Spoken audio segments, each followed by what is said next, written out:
瑞宝咬着自己的奶盆，靠向爷爷。爷爷没奶了，再续一盆吧。可爷爷怎样都无法从瑞宝嘴里拽出盆。好家伙，瑞宝还一手按着正在吃奶的辉宝，一边看着爷爷。爷爷，我手中有雄质，给不给奶啊？这到底是怎么回事？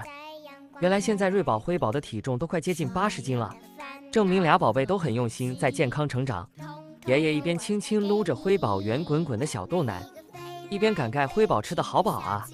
这应该是辉宝早晨缠着妈妈喝了很多母乳，整只熊都有点晕奶状的辉宝任由爷爷撸啊撸。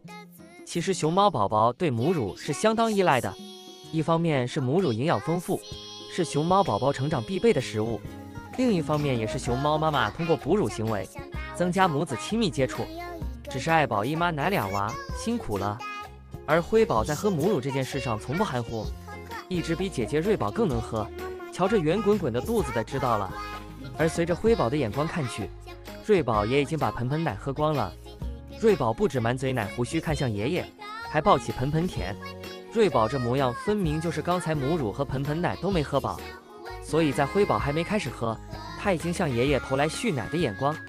小家伙还咬着他的专属盆来到辉宝身后，用手按着正在喝奶的辉宝，看向爷爷表示：看到没，我有雄质在手，盆奶给我续上，不然他的奶就归我的了。